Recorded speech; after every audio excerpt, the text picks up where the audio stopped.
Ei, eu preciso saber se você quer mesmo quebrar a banca do seu concurso.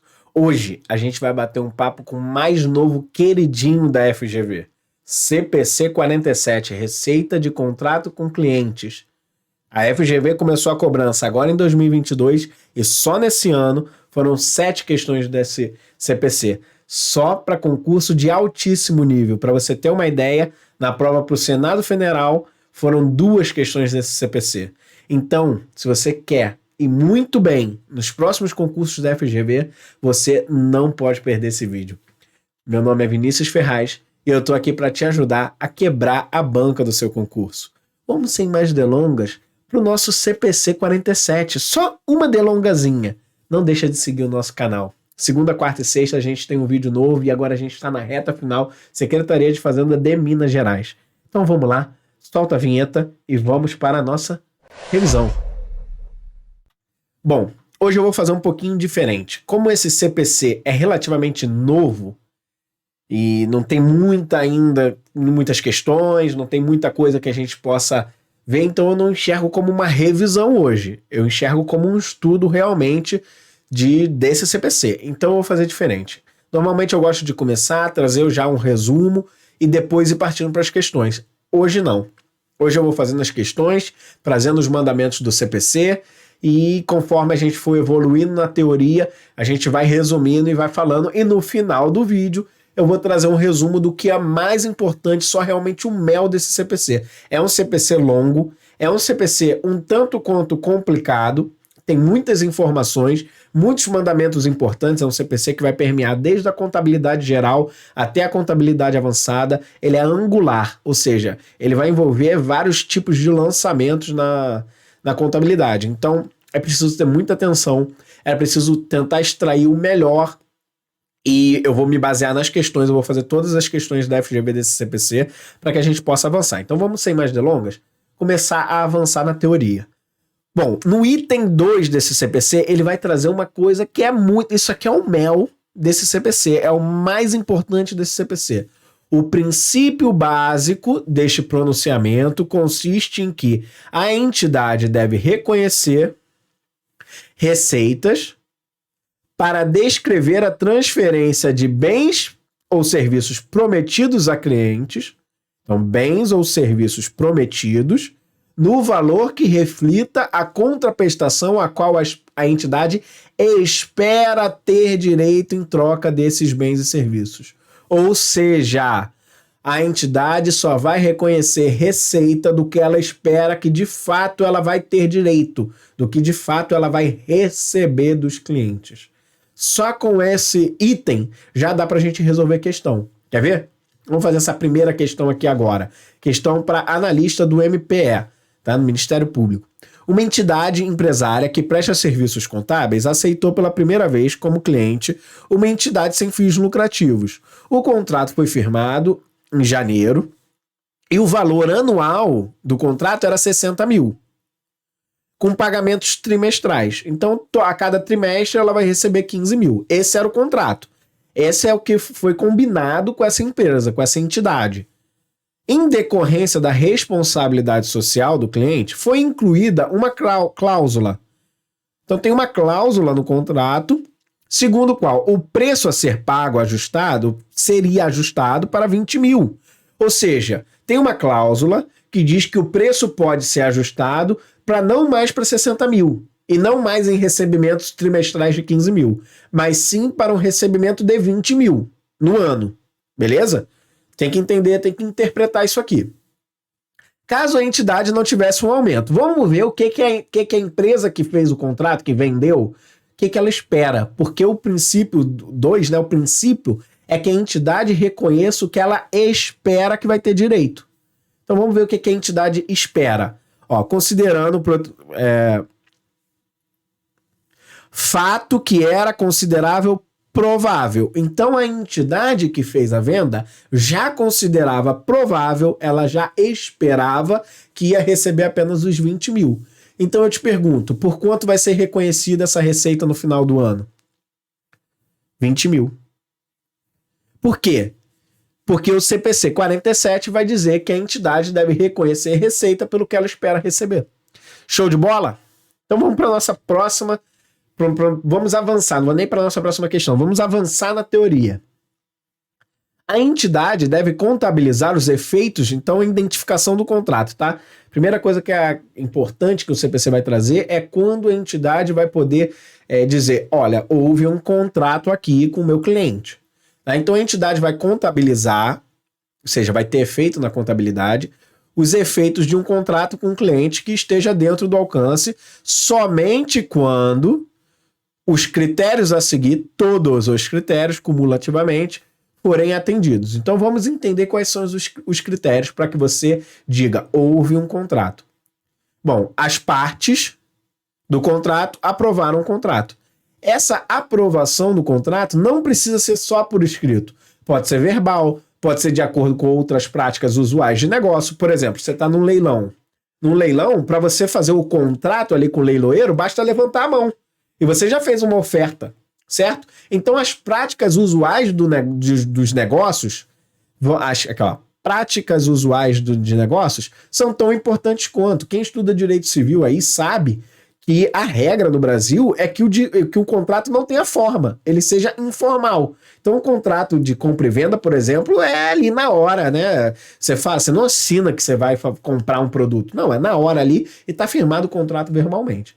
Tá? Então, primeira dúvida, não pode ter dúvida nisso. Contrato é papel, é escrito? Não é. Contrato pode ser verbal, pode ser pela prática usual do negócio ou pode ser por escrito. Quando a entidade puder identificar os direitos de cada parte, ou seja, é claro dentro desse contrato qual é o dever e o direito de cada parte. Então, por exemplo, um contrato de compra e venda. Eu vou comprar um produto. O meu direito é de receber o produto, mas o meu dever é de pagar o produto. O direito do vendedor é de receber a contraprestação. E o dever dele é entregar o produto. Então, tá claro isso? É possível identificar esses direitos? Então, é um critério importantíssimo para você poder reconhecer os efeitos do contrato. Quando a entidade puder identificar os termos de pagamento, ou seja, como vai ser esse pagamento. Beleza? Quando o contrato possui substância comercial. O que é substância comercial? Ou seja, espera-se que o risco, a época ou o valor dos fluxos de caixas futuros da entidade se modifiquem como resultado do contrato. Ou seja, o risco vai mudando conforme o contrato vai sendo cumprido. Então você vende, você tem ali um certo risco de não receber. E o comprador tem um certo risco também do produto, né? Pode acontecer alguma avaria no produto. Conforme o contrato for acontecendo, esse risco vai diminuindo e se configura em substância comercial segundo o CPC 47. Tá bom? Quando for provável que a entidade receberá a contraprestação a qual terá direito. Em troca, ao avaliar se a possibilidade de recebimento é provável, a entidade deve considerar apenas a capacidade. Então, como que ela vai analisar essa probabilidade de receber ou não? Ela vai analisar a capacidade e a intenção do cliente de pagar. São essas duas coisas que ela vai analisar na hora de olhar. É provável que eu vá receber essa contraprestação ou não? O valor da contraprestação a qual a entidade tem direito pode ser inferior ao preço.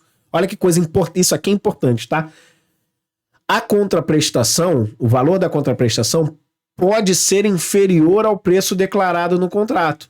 Se a contraprestação for variável, a gente vai avançar na teoria e vai chegar nessa parte da contraprestação variável, que é um dos pontos chaves do nosso CPC. Então, resumindo até agora, o CPC 47 tem um princípio, que o princípio é que a entidade vai reconhecer as receitas pelo que ela espera receber, e ela vai identificar efeitos de contrato. Quando obedecer esses 4 requisitos. Requisitos de que as partes contrataram, né, estão de acordo com o contrato, pode-se identificar o direito e dever de cada um, a contraprestação tem os termos, né, os termos do pagamento estão claros, tem substância comercial e é provável de que ela vá receber essa contraprestação. Beleza, são 5 requisitos, desculpa, falei que eram 4. Então vamos continuar e vamos ver se dá para resolver mais uma questão. Questão agora para agentes de tributos estaduais da Bahia, tudo 2022. As opções a seguir apresentam alguns desses critérios. Vamos ver. Incluir os critérios que devem ser atendidos para que haja contabilização da receita. Beleza, tudo bem. A seguir, Alguns desses critérios é exceção de um. Então tem todos os critérios menos um. Um desses itens aqui é uma viagem que a banca inventou. Então vamos lá. A entidade pode identificar os termos de pagamento? Bom, a gente viu que é isso aí. Dentro dos critérios tem isso aí. Então não é a letra A. A entidade pode identificar os direitos de cada parte. Beleza, a gente viu que tem isso aqui. O contrato possui substância comercial, de modo que o risco esperado à época dos fluxos de caixa se modifiquem como resultado. Beleza. A prestação do serviço ou entrega do bem ao cliente, independentemente da capacidade de recebimento do montante correspondente? É independente da capacidade do montante? Qual é o princípio? Ela vai reconhecer receita pelo que ela espera receber. Ela vai analisar essa probabilidade de receber analisando duas coisas: a capacidade do cliente, capacidade, e a intenção do cliente. Então, quando ela fala aqui que é independente da capacidade, isso aqui está errado. Então é a nossa resposta, a letra D. E a última está correto conforme o CPC. As partes do contrato aprovaram o contrato por escrito, verbal ou de acordo com as práticas usuais. Beleza, sem problema, bem tranquilo. Vamos avançar porque agora a gente vai começar a entrar na parte que eu considero principal desse CPC, que é quando a gente começa a trabalhar sobre obrigação de performance. Grava essas palavras, a gente está entrando no mundo do CPC 47. Obrigação de performance, contraprestação variável, e essa contraprestação variável é onde tem as maiores cascas de bananas da banca. A banca vai justamente nela, porque essa contraprestação variável pode estar dentro aí o direito de devolver o produto, de devolução, de pagar indenização e outras coisas mais que o CPC vai trazer de exemplos do que pode transformar uma contraprestação em variável. Vamos ler essa questão, vou voltar para a teoria e depois no final a gente vai responder essa questão. Então agora a gente vai avançar bem, presta muita atenção agora nesse momento do vídeo. Uma empresa assina 100 contratos com cliente no início, cada contrato com a venda de produto por 1.000. Então cada contrato de 1.000. E um custo unitário de 600. Beleza, tudo bem. O custo unitário, a receita em teoria é 1.000, o custo é 600. O dinheiro será recebido quando o controle dos produtos for transferido no fim do mês. A prática comercial habitual da empresa é permitir que o cliente devolva qualquer produto não utilizado. A prática comercial, lembra que a prática usual faz contrato? Então já está dentro do contrato de que o cliente vai poder devolver qualquer produto não utilizado. Beleza? Então há um direito de devolução do cliente no prazo de 30 dias. A empresa avalia a carteira conjunta dos 100 contratos, ou seja, a gente vai encarar esses 100 contratos como apenas um, como uma coisa só, como uma coisa una.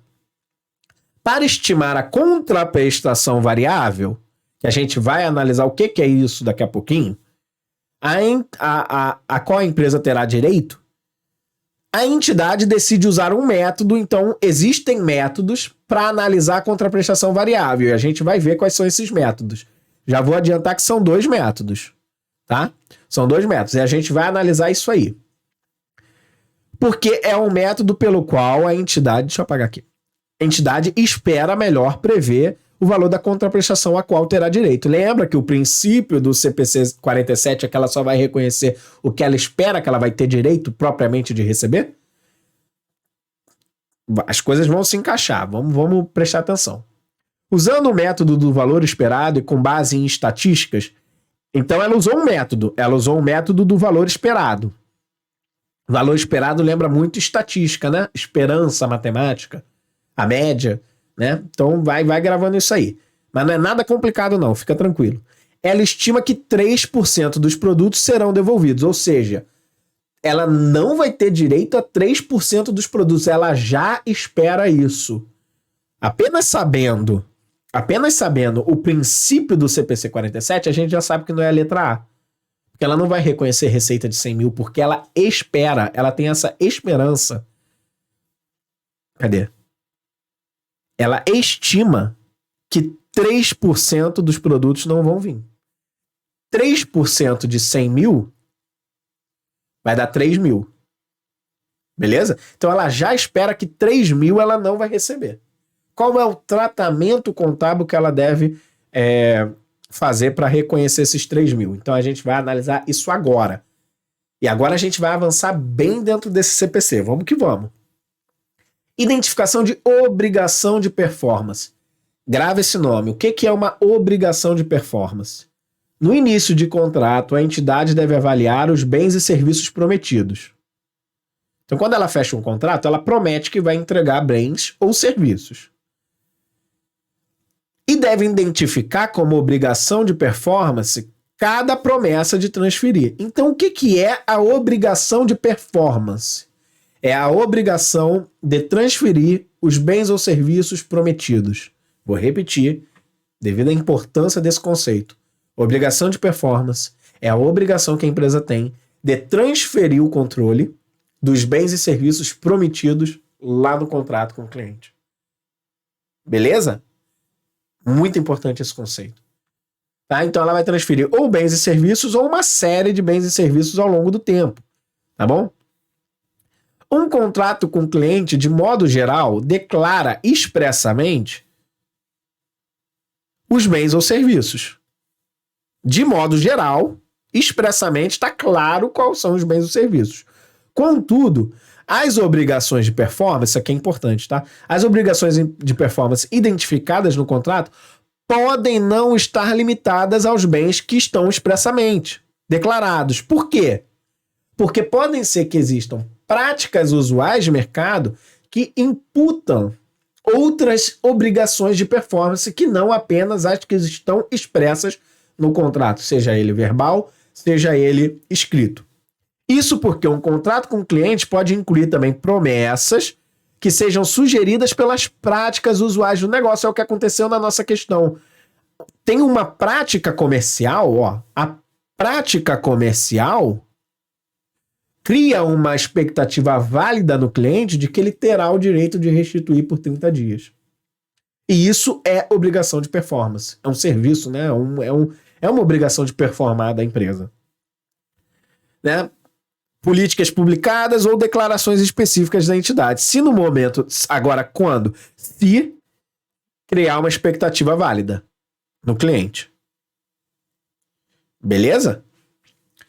Satisfação da obrigação de performance. Isso aqui é importante também. A entidade vai reconhecer receitas quando ou à medida que, porque tem algumas obrigações de performance que se prolongam no tempo. E conforme o tempo vai passando, ela vai entregando essa obrigação de performance. A gente vai trabalhar questões que têm obrigações que se prolongam ao longo do tempo. Então, quando ou à medida que a entidade satisfizer a obrigação de performance de transferir o bem ou serviço. Então, quando se reconhece receita? Quando e apenas quando a entidade transferir o bem e serviço para o cliente. Beleza? Por isso que lá na contabilidade geral, a gente só reconhece o fato gerador da receita ou da despesa, lá, o fato gerador lá da receita, é quando você entrega o produto.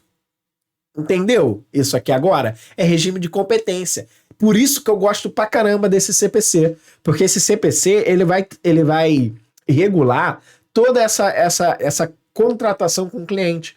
Quando que é pra gente reconhecer receita, entendeu? Por que ele tá sendo tão cobrado? Ele é muito importante, esse CPC 47. O ativo é quando que você considera que você transferiu, né? Ele é considerado transferido quando ou à medida que o cliente obtiver o controle desse ativo. Show de bola? Vamos avançar. Mensuração. Muito importante. Todo CPC você vai olhar a mensuração. Você vai procurar pela mensuração. Quando ou à medida que uma obrigação de performance, que é essa obrigação da empresa entregar o que ela prometeu, for satisfeita, a entidade deve reconhecer como receita. Por qual valor? Pelo valor do preço da transação, a qual exclui, olha que coisa importante, olha como várias dicas vão dando ao longo do CPC, desde o item 2, que o item 2 diz que o princípio é reconhecer só o que a empresa espera que vai ser recebido. ela vai dizendo o tempo todo, esse CPC vai dizendo ao longo dele, isso aqui, que deve excluir as estimativas de contraprestação variável que sejam restringidas, de acordo com o item 56 e 58, que a gente vai chegar lá. A qual deve ser alocado, beleza. Determinação do preço de transação. Então, como que eu determino esse preço de transação? A entidade deve considerar os termos do contrato, as práticas usuais do negócio para determinar o preço da transação. O preço é o valor da contraprestação a qual a entidade espera ter direito em troca da transferência, excluindo as quantias cobradas em nome de terceiros. Também é importante isso aqui, ó. Quantias compradas em nome de terceiros vai mudar a situação. Então, quando você vê terceiro na questão, fica ligado. Tem questão recente que eu vi que muita gente não entendeu isso, reclamou da banca, mas a questão foi bem construída pra caramba. A questão é difícil, a questão é inteligente e é nova. Por ser nova, acabou pegando muita gente aí boa de surpresa. E ainda não tá muito claro pro mundo dos concursos como um todo. E quem tá assistindo esse vídeo, eu tenho certeza que vai estar na vanguarda aí, na cobrança desse CPC, porque, modéstia à parte, eu acho que hoje a gente está fazendo uma aula completaça de CPC 47, uma das melhores aulas aí do mercado. Modéstia à parte, é porque realmente a gente conseguiu deixar bem redondo. Espero que vocês estejam gostando. Mas vamos lá. Excluindo as quantias cobradas. A contraprestação prometida em contrato com o cliente pode incluir valores fixos, valores variáveis ou ambos. Dá seguimento. Agora a famosa contraprestação variável. Lembra que eu falei que a obrigação de performance é importante? Outro conceito muito importante é o que é contraprestação variável. É a partir desse conceito aqui, ó, que vai estar as pegadinhas. Cara, aqui é que vai estar a dificuldade maior desse CPC, vai partir do momento que tem a contraprestação variável. Então a gente vai ficar ligado nisso aqui. Se a contraprestação prometida no contrato incluir um valor variável, a entidade vai estimar o valor que terá direito. Beleza? Então, se tiver um valor que varia, ela vai ter que estimar esse valor que ela acredita que ela vai ter direito. O valor da contraprestação, por que essa contraprestação vai variar?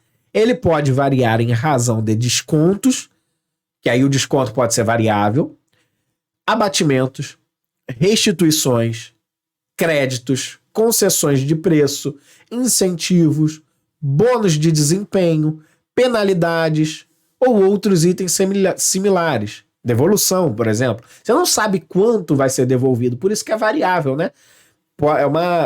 Pode devolver 10%, pode devolver 5%, então você vai ter que estimar essa variável, né? Essa variável aleatória. A contraprestação prometida pode variar também se o direito da entidade à contraprestação depender da ocorrência ou não de um evento futuro. Então pode ser que essa contraprestação esteja condicionada a um evento futuro. A FGV ainda não cobrou isso aqui, pode ser até que ela cobre nas próximas provas. É uma aposta minha que ela vai trazer uma questão com um evento futuro condicionando a contraprestação, que vai configurar uma contraprestação variável e você vai ter que usar o método do valor esperado ou o valor provável, que a gente vai ver daqui a pouquinho. Por exemplo, o valor da contraprestação é variável se o produto for vendido com direito de retorno, ó, direito de retorno, ou se o valor fixo for prometido como bônus de desempenho, caso algum marco especificado. Beleza, já entendemos então o que é a contraprestação variável. A entidade vai estimar como que ela estima esse valor. É tranquilo. São duas opções. Ela vai estimar o valor da contraprestação variável utilizando qualquer dos métodos. São dois métodos. O método do valor esperado ou o método do valor mais provável. O que é cada um? O valor esperado é a soma dos valores ponderados em função da probabilidade de uma gama de possíveis valores de contraprestação. É nada mais, nada menos do que a esperança matemática, a esperança de X. Ah, Vinícius, tu começou a botar estatística dentro da contabilidade? É porque isso aqui não é tão complicado como parece. Isso daqui é a média do valor esperado. Então você vai ter lá que você espera que você vai receber R$10 com uma probabilidade de 50%. Você espera que você vai receber, botar 20. Você espera que você vai receber R$20 com uma probabilidade de 25%.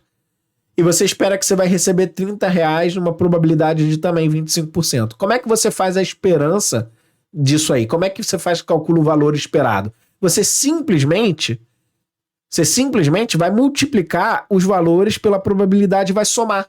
Só isso que você vai fazer. Você vai pegar 10 e vai multiplicar por 50%. Mais 20 vai multiplicar por 25%. Mais 30 e vai multiplicar por 25%. E esse resultado, né, que isso aqui dá 5 mais 30 dá 7,5, né? Mais 7,5. Daqui daria 17,5. Né? Essa daqui é a esperança da empresa. Esse é o método do valor esperado. Beleza? Vou deixar ele aqui. O valor mais provável é o valor único, é um número mais provável de uma gama de possíveis valores. O valor mais provável pode ser uma estimativa apropriada do valor da contraprestação se o contrato tiver apenas dois possíveis resultados. Beleza? Então ela vai analisar isso aí. O que é mais provável ou então qual é o valor esperado. E tem questão sobre isso, a gente vai fazer daqui a pouquinho. Estamos quase fechando a teoria necessária e suficiente para a gente poder fazer essa questão sabendo o que a gente está fazendo com a bola no chão. Então daqui a pouquinho a gente vai voltar para a questão. Esse eu acho que é o último slide de teoria. Não, ainda tem mais umzinho. Vamos seguir. Venda com direito à devolução. Então a gente vai entrar nessa venda com direito à devolução, que é uma contraprestação variável, porque a questão vai falar que o cliente tem esse direito de devolver. Por que ele tem esse direito? Porque as práticas usuais do negócio que faz contrato diz isso. Em alguns contratos, a entidade transfere o controle do produto e também concede ao cliente o direito de devolver o produto por diversas razões. E o cliente pode receber um reembolso total ou parcial, pode receber crédito para que compre outros produtos e tal, ou outro produto em troca. Beleza. Para contabilizar a transferência de produtos com direito à devolução, a entidade deve reconhecer todos os itens abaixo. Agora vai vir o lançamento contábil. Preste atenção porque eu vou fazer como é que faz o lançamento contábil quando você vende com direito à devolução. Você vai reconhecer a receita para os produtos transferidos ao qual a entidade espera ter direito. Ou seja, ela só vai reconhecer receita do que ela espera. Portanto, a receita não seria reconhecida para os produtos que se espera que sejam devolvidos. CPC 47 disse com todas as letras: não reconhece o produto que você acredita que vai ser devolvido. A gente já fazia isso em contabilidade geral, sem ler o CPC 47. Eu acho que isso já é até um pouco intuitivo para quem está acostumado a fazer muitas questões da FCC. A FCC traz muito isso em contabilidade geral. Se não me engano, a banca CESP também. Então não é muito uma novidade, mas já está claro aqui pela norma de que a gente só vai reconhecer o que espera e o que você acha que vai ser devolvido não é receita. É o que então? A gente vai descobrir daqui a pouquinho o que é. Então vamos descobrir agora. Uma obrigação de restituição. Antes de eu ir pro C, vamos vir aqui, ó, passivo de restituição. Que é o passivo, essa obrigação que ele vai reconhecer quando tem um produto a devolver. A entidade deve reconhecer um passivo de restituição se receber contraprestação do cliente e espera restituir a totalidade ou parte dessa contraprestação ao cliente. O passivo de restituição vai ser mensurado pelo valor da contraprestação recebida ou a receber, a qual a entidade não espera, né, a parte que ela não espera ter direito. Então vamos voltar aqui. Essa obrigação de restituição é justamente esse passivo que a questão está falando. E vai reconhecer um ativo, que é o direito de recuperar o produto. O cliente vai devolver o produto, então a empresa passa a ter uma expectativa, passa a ter um direito de recuperar, né? Ela vai devolver o direito, então ela vai devolver o dinheiro, ela passa a ter o direito de recuperar o produto. E um ajuste, um correspondente ajuste ao custo de vendas. Então, como que é o lançamento disso aqui? O lançamento é assim. Vamos dizer que eu venda a R$100 produtos. Meu custo desses produtos foram R$50. E eu espero que 3% dos produtos eu vou ter que devolver. Eu vendi e já entreguei aí pela prática usual do meu negócio que eu dou 30 dias de garantia, vamos dizer. Beleza? Então, como é que vai ser o lançamento? Se eu já espero que 3% eu não vou receber, eu espero que R$ 3 eu não vou receber. Então, quando eu reconhecer a minha receita a crédito, né? Minha receita operacional bruta, eu não vou reconhecer 100. Eu vou reconhecer 97. Porque eu não devo reconhecer o que eu já espero que eu não vou receber. Beleza? Vai entrar no meu caixa, vamos dizer que o cliente comprou à vista, né? Vai entrar no meu caixa R$ 100. Ele me pagou 100. Beleza? Só que eu já sei que ele vai... Desses clientes que eu vendi, eu já sei que 3% vai ter problema, vai me devolver. Mas eu reconheci no caixa, nesse momento, o 100. E os outros 3 para completar o lançamento? Os outros 3 vai ser a obrigação que ele fala aqui, ó. É o passivo de restituição.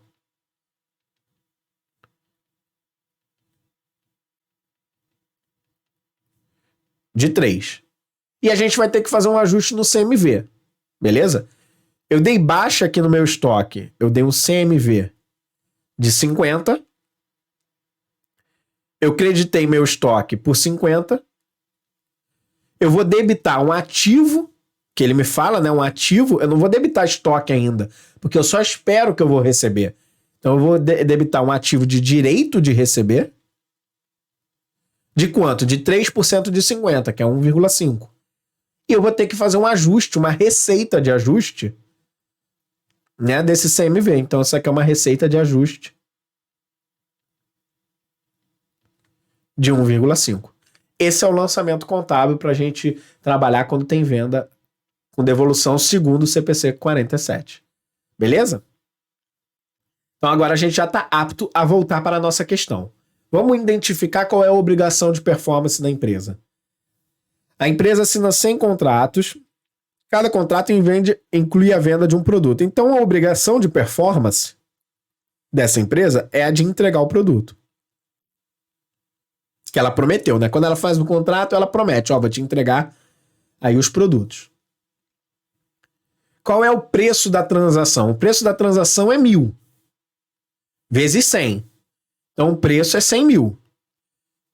Porém, as práticas usuais, a prática comercial e habitual da empresa é permitir que o cliente devolva qualquer produto não utilizado. Então, há uma contraprestação. Então, isso aqui vai ter é 100 mil, mais uma contraprestação variável. E eu vou ter que analisar essa contraprestação variável. A empresa avalia a carteira conjunta. Beleza, tudo bem. Para estimar a contraprestação variável a qual a empresa terá direito, a empresa decide usar o método do valor esperado, o método da esperança matemática.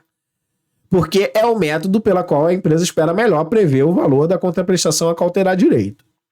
O método do valor esperado, com base na estatística da empresa, ela estima que 3% dos produtos vão ser devolvidos. Tudo bem. Então, 3% ela já espera que 3% de 100 mil, que dá um valor de 3 mil, é a minha contraprestação variável. Ela não vai receber. Se ela já espera que ela não vai receber, como é que eu vou fazer o lançamento contábil disso aqui? Eu vou reconhecer um débito no meu caixa de 100 mil. Eu vou reconhecer a minha receita por 97 mil. Por quê? Porque eu já espero que não vou receber 3 mil. E vou reconhecer um passivo de restituição de 3 mil. Vamos analisar a resposta. A empresa contabilizar no fim do mês, receita de 100 mil? Não. Despesa antecipada de 100 mil? Não. Custo do produto vendido de 60 mil? Não, porque eu vou ter que também lançar um ajuste no meu custo de produto vendido. Certo? Que é aquele ajuste retificando, aquela receita retificando o CMV que a gente viu aqui. Né? No caso aqui da questão foi um e-mail. Vamos fazer o que da nossa questão? Seria um CMV de 60 mil, mas eu vou ter que lançar um ajuste de 3% disso aqui. 3% disso aqui, se eu não me engano, isso aqui vai dar 1.800. Acho que é, 1.800.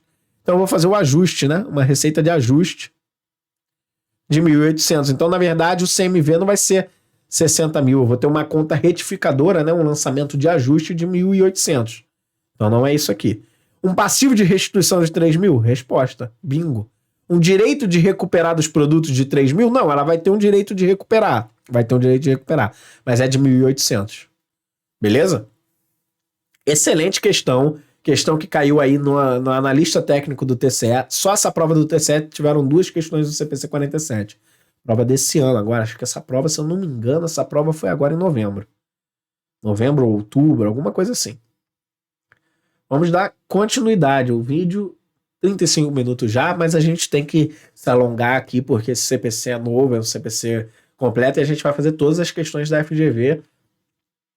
Não importa o tempo, vamos que vamos. Mais uma questão aí do TCE, só que agora para auditor de controle externo.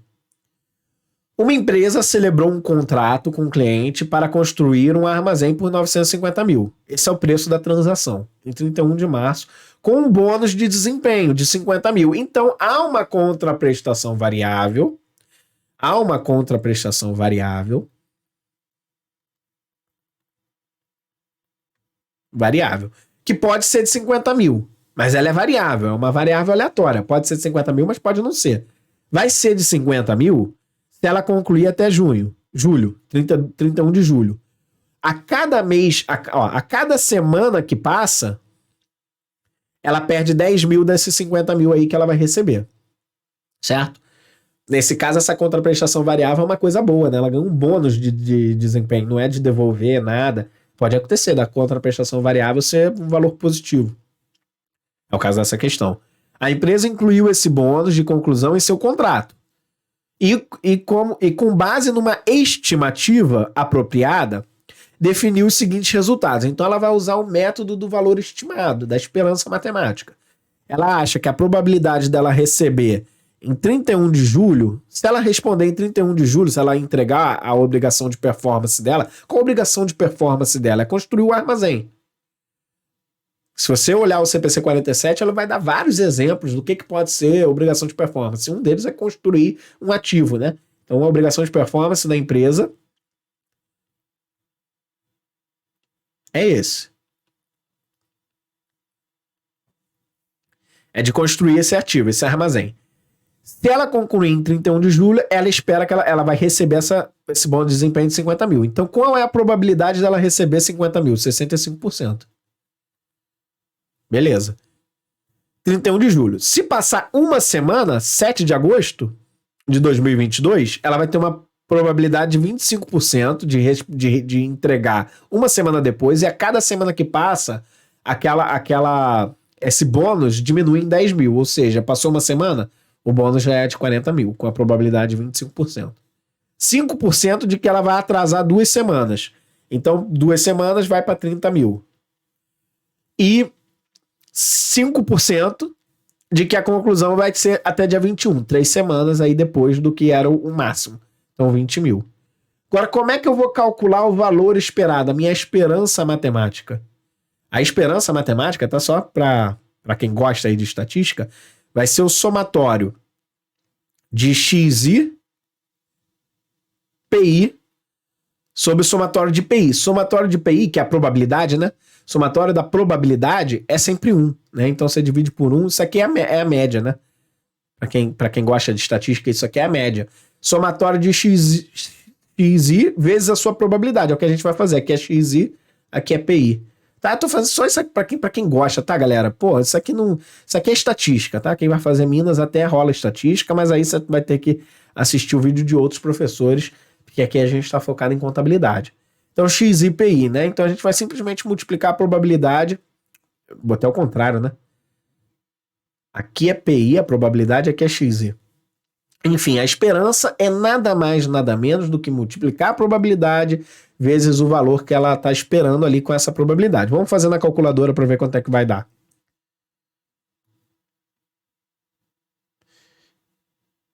Espera aí.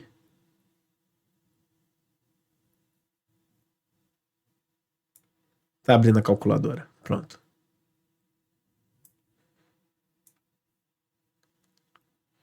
Pronto. Então eu vou ter aqui 0,65 que multiplica 50. Depois eu multiplico por 1000, tá? Mais 40 que multiplica 0,25 mais 0,05 que multiplica 30 mais 0,05 que multiplica 20.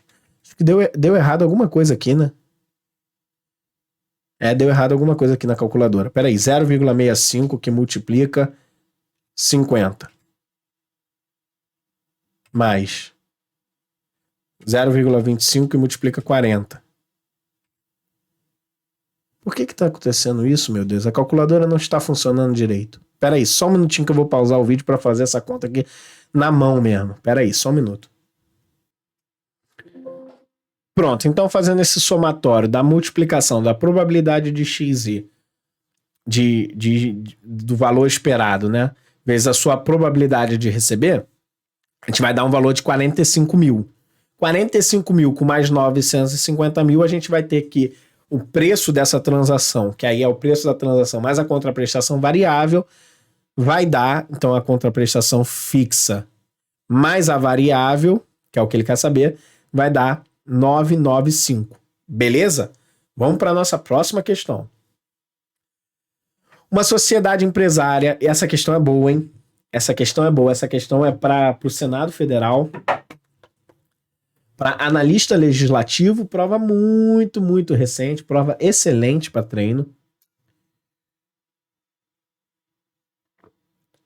Vamos lá, uma sociedade empresária presta serviços de manutenção de forma contínua a seus clientes.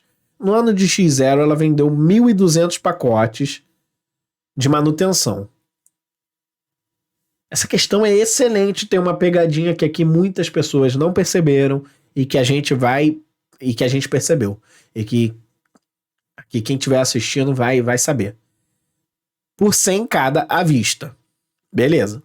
A sociedade estima que 10% dos clientes não deverão utilizar os serviços. Percebe que ela não falou que vai haver devolução. Então, não há devolução. Não tem devolução. Ela não falou isso. Ela falou que ela estima que 10% não vão utilizar. O que não tem nenhum problema. Não necessariamente ela vai reconhecer menos receita por conta disso. Beleza? A prestação do serviço para os clientes é terceirizada. Isso aqui é que passa batido. Quem presta o serviço para os clientes, ou seja, quem satisfaz a obrigação de performance, são terceiros. Não é a empresa que vendeu, que fez o contrato. Terceiros vão satisfazer a obrigação de performance. Isso aqui é a chave, eu vou até botar de vermelho, isso aqui é a chave dessa questão. E a gente vai ver por quê pelo CPC 47. No final do ano, então o custo de 60%. No final do ano, a sociedade constatou que a previsão em relação à utilização dos serviços de manutenção estava correta. Então essa previsão aqui era correta, de que 10% não utilizariam. De acordo com o CPC 47, receita de contrato com o cliente, assinale a opção que indica a receita líquida mensal. Beleza? Então vamos ver o que o CPC 47 vai falar disso aí. Se o cliente pagar a contraprestação ou a entidade tiver o direito da contraprestação que seja incondicional, ou seja, o recebível o cliente pagou antes, né? Que negócio, adiantamento dos clientes. A entidade vai apresentar o contrato como um passivo de contrato. É o que a gente já sabe. A gente vai reconhecer um passivo adiantamento de clientes. Isso daqui, para quem já está estudando contabilidade há um tempo, é claro, né? Isso daqui é normal. E um crédito em caixa. Né? Então você tem um adiantamento que é uma obrigação que você tem de dar performance, né? De entregar lá o produto que a entidade te adiantou. Quando o pagamento for efetuado ou o pagamento for devido. Passivo de contrato é a obrigação, então o passivo do contrato é a obrigação da entidade de transferir os bens ou serviços ao cliente, em relação aos quais ela já recebeu a contraprestação do cliente. De acordo com... Aí o B44 vai dizer, de acordo com o item 106, por ocasião do recebimento de pré-pagamento de cliente, A entidade deve reconhecer um passivo de contrato no valor do pré-pagamento, por sua obrigação de performance. Beleza, tudo bem, o que a gente já entendeu. Ou de estar preparada para transferir os bens e produtos. A entidade deve baixar esse passivo, vai baixar esse passivo, quando ela transferir. Então, conforme ela for transferindo, quando ela satisfizer essa obrigação de performance, ela vai dando baixa nesse passivo de adiantamento. Tá bom, Vinícius, beleza. Mas você ainda não mostrou para mim um porquê que eu vou ter que diminuir aquela expectativa que a empresa tem de que os clientes não vão utilizar, porque a questão não me disse aqui que tem devolução. E realmente não tem devolução. O que acontece aqui? Acontece o seguinte. Vamos só dar uma continuada aqui, ó. Pré-pagamento não restituível. A entidade dá ao cliente o direito de receber um bem no futuro. Entretanto, os clientes podem não exercer todos os seus direitos contratuais. Esses direitos não exercidos frequentemente são referidos como quebra. Então, o cliente comprou, pagou antes, não exerceu o direito, é o caso da questão, não utilizou a manutenção, e isso é referido como quebra. O cliente quebrou o contrato. Se a entidade espera ter o direito ao valor por quebra em passivo de contrato, ou seja, se a entidade espera que não vai ter que devolver o dinheiro, a entidade vai reconhecer o valor por quebra esperado como receita normal. Beleza? É o caso da questão. Ela não espera que ela vai ter que devolver. A questão não falou nada disso. Ela vai reconhecer receita normal. Porém, não sai do vídeo agora não, que senão você vai pegar eu falando uma coisa errada. Porém, tem um porém, um contudo e um todavia nessa questão, que é excelente, é muito bem construída. Ela vai pegar um detalhe do detalhe lá do final do CPC, olha, tem lá no item B, 40 e pouco. Deve reconhecer o valor por quebra esperado como receita quando a probabilidade de o cliente exercer seus direitos restantes tornar-se remoto. Então ela vai reconhecer, beleza. Tudo bem. Vamos ver o que o item B47 vai dizer. A entidade deve reconhecer um passivo e não uma receita para qualquer contraprestação recebida atribuível a direitos não exercidos de clientes relativamente aos quais a entidade é obrigada a remetê-lo. Deixa eu apagar aqui. Ela vai reconhecer passivo, não uma receita, a contraprestação recebida atribuível a direitos não exercidos de clientes relativamente aos quais a entidade é obrigada a remetê-los a outra parte, a terceiros. Por exemplo, aí ela dá um exemplo de uma entidade governamental. Então, se a entidade tiver que remeter a contraprestação que ela recebeu a terceiros, ela não vai reconhecer receita. Ela vai reconhecer um passivo no lugar da receita. Então, qual é a receita líquida mensal referente a essas prestações, esses produtos de manutenção? É 1.200. Opa. Né? Ela vendeu 1.200 por 100 cada um. Então é 1.200, 120 mil. Beleza? Só que isso daqui é durante o ano. E a gente já sabe que tem obrigações de performance que são cumpridas com o passar do tempo, à medida que, então, conforme o tempo vai passando, ela vai reconhecendo 10 mil de receita. Porém, ela tem essa estimativa que 10% não vão utilizar, e quando ela tem que transferir a terceiros, né, ela tem que transferir essa contraprestação a terceiros, ela não vai poder reconhecer como receita, ela vai ter que reconhecer como um passivo. Então, ela tem aqui, ó, um crédito, que ela vendeu lá no início do ano, adiantamento.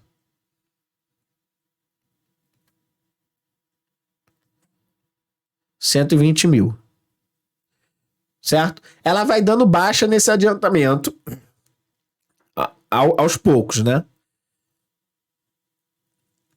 Ela vai dando baixa de 10 mil.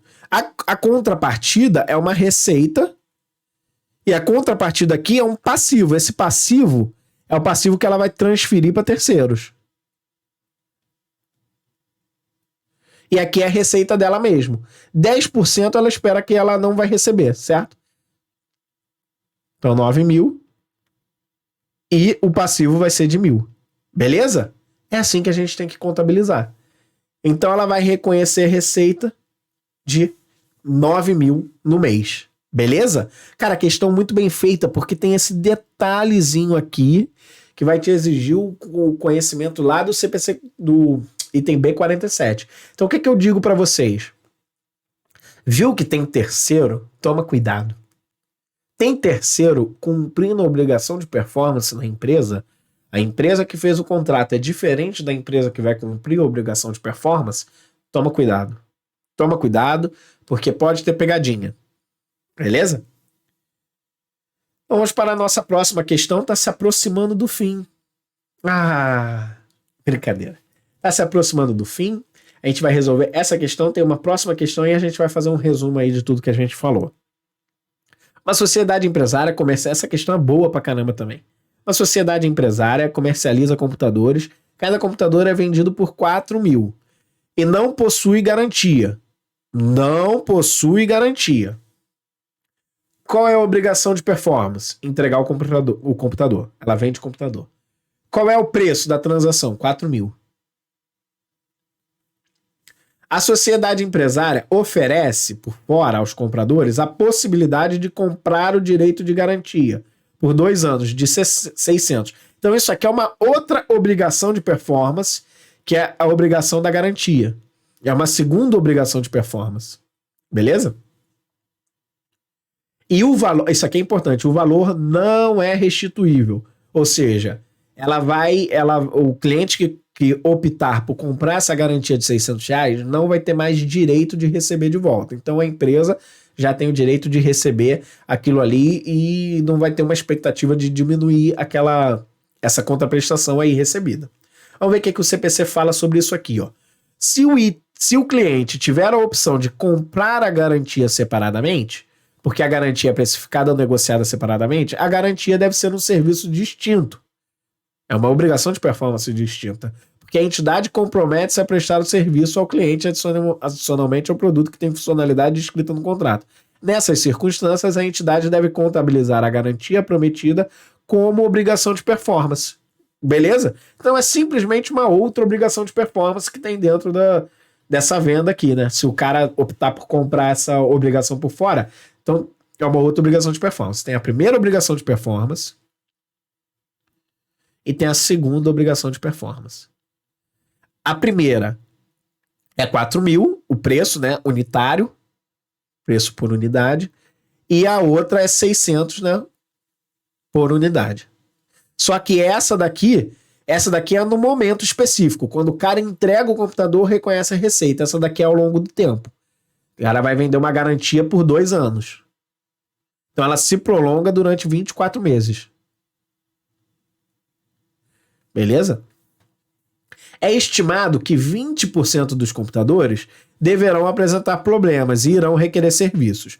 O conserto terá custo de 200. Agora a gente tem que pensar, qual é o tratamento contábil desse custo? Ele vai reduzir a receita ou ele vai para a DRE? Vamos ver o que o CPC fala sobre isso. Os custos para obter o contrato, que forem incorridos independentemente da obtenção do contrato, ou seja, que forem incorridos independentemente da obtenção do contrato, vai acontecer, né? Devem ser reconhecidos como despesa quando incorridos. Ou seja, esses custos, a menos que sejam expressamente cobráveis do cliente, né? Não é o caso. Esses custos são despesas, vão para a DRE, não vão afetar minha receita, beleza? Então esses custos incrementais aqui, esses custos vão para a DRE, beleza? Já era uma coisa que você tinha que saber dentro dessa questão. Essa questão era difícil também. Além disso, se ela não conseguir realizar o conserto de forma adequada, terá que pagar ao cliente uma indenização. Não é devolução. Ela não vai devolver o produto.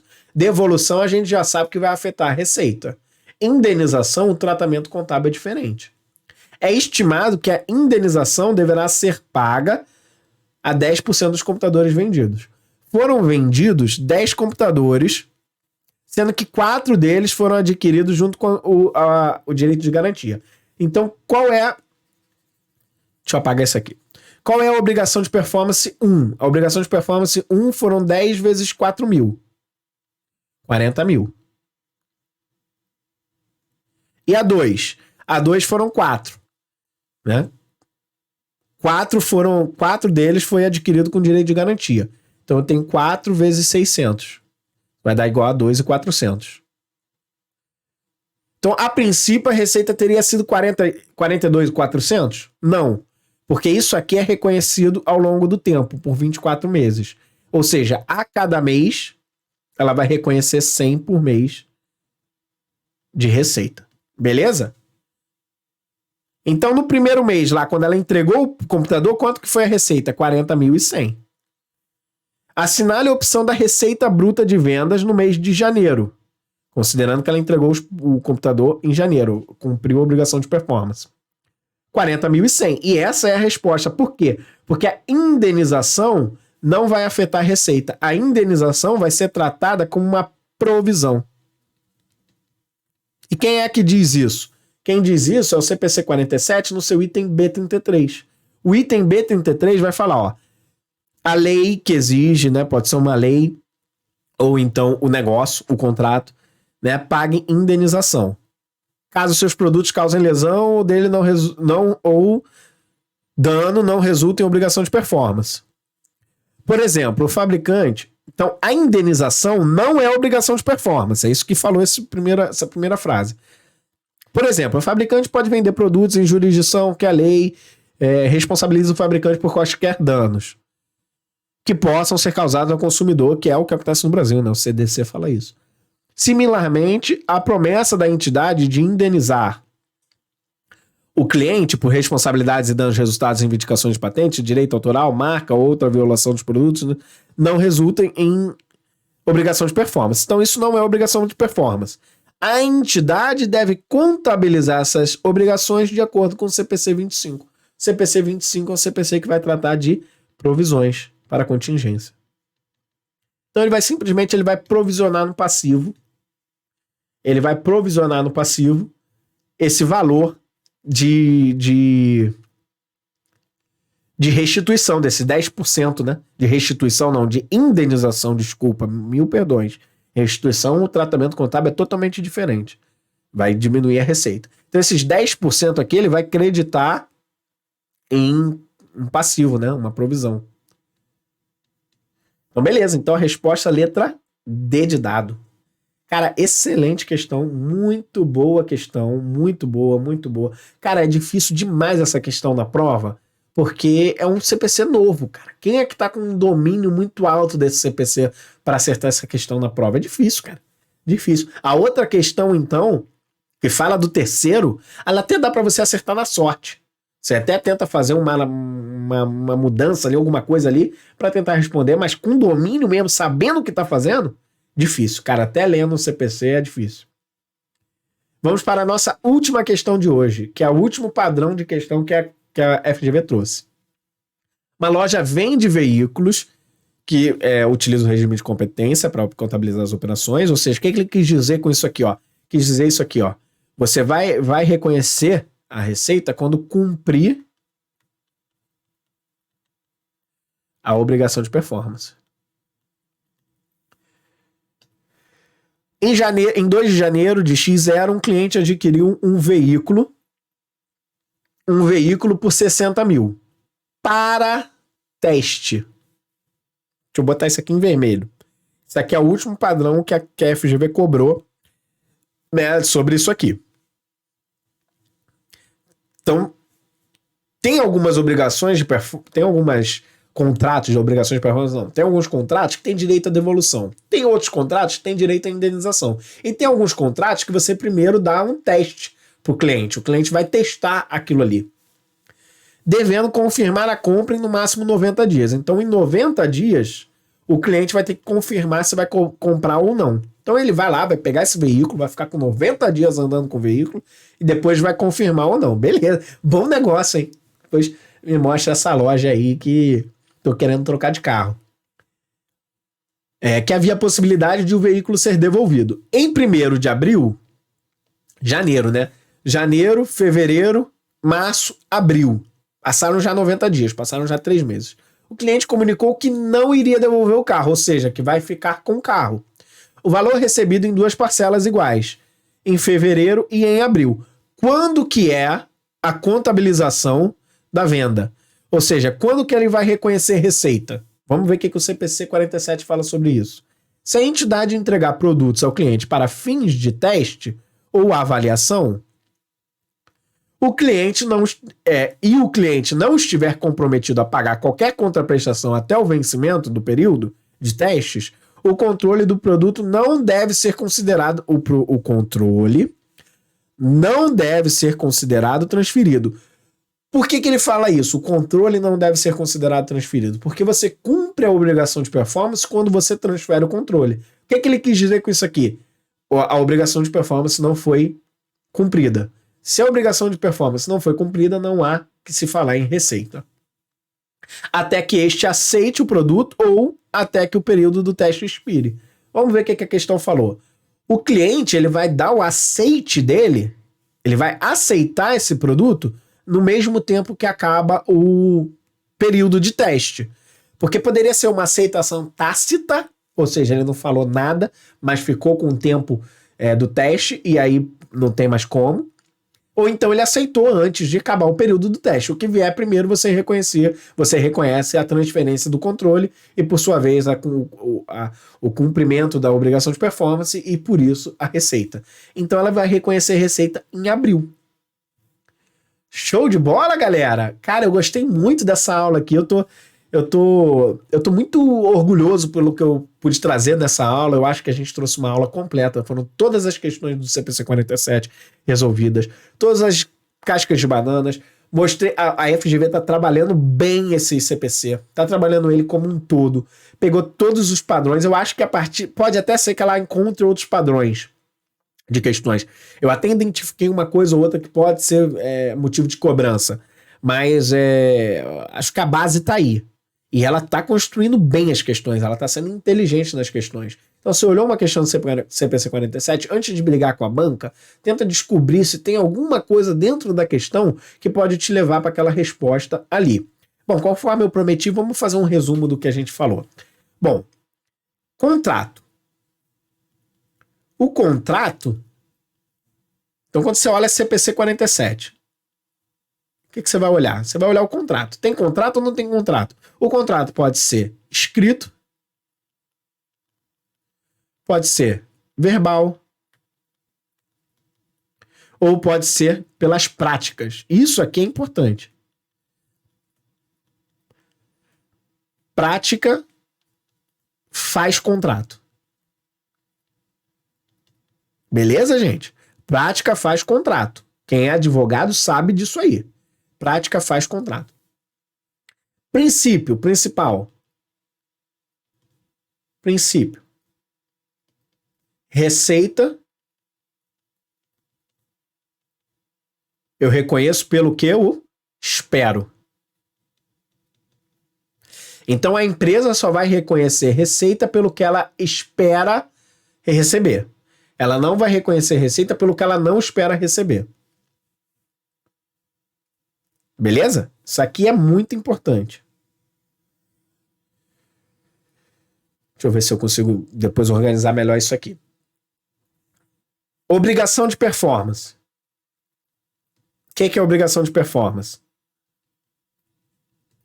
É a obrigação que tem de entregar produtos ou serviços que foram prometidos aonde? Prometidos no contrato. Então é a obrigação de entrega dos bens e serviços. Beleza? Contraprestação variável.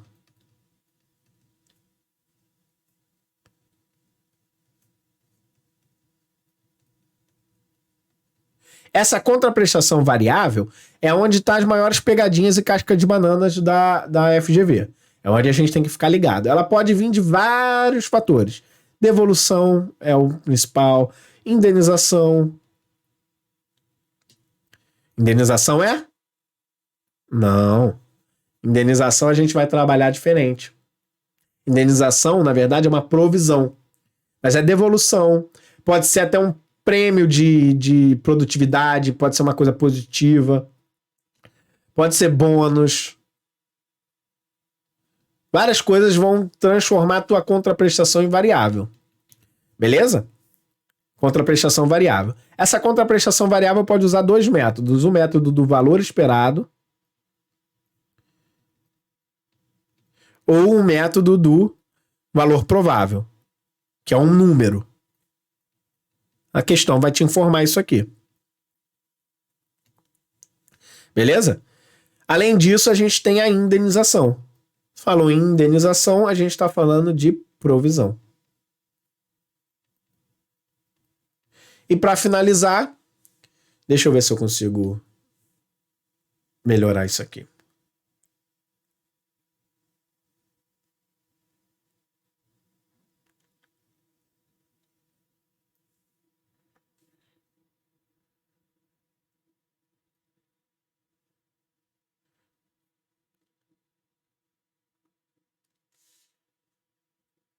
Bom.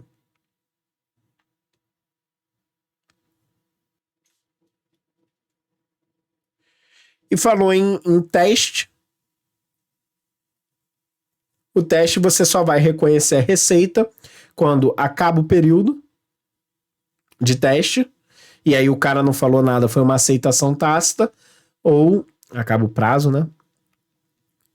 Ou o cara deu aceite expressamente, né? O aceite do cliente. Aí você reconhece a receita.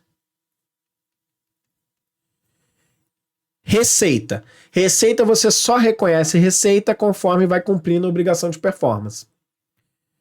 Beleza? Eu acho que aqui a gente fez um compilado do que é mais importante aqui do mundo do CPC 47. Da linguagem do CPC 47. Se eu esqueci alguma coisa, comenta aqui embaixo para que eu possa melhorar em mais alguns vídeos. Tenho certeza que nas próximas bancas, as próximas provas vão trazer mais questões e a gente vai resolvendo conforme for aparecendo. Olha, de verdade, eu espero que vocês tenham gostado desse vídeo de hoje. Espero que vocês tenham tido um excelente Natal com as suas famílias no final de semana que passou.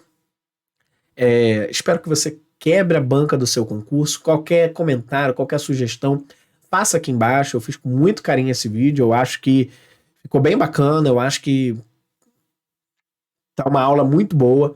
Compartilha com seus amigos concurseiros.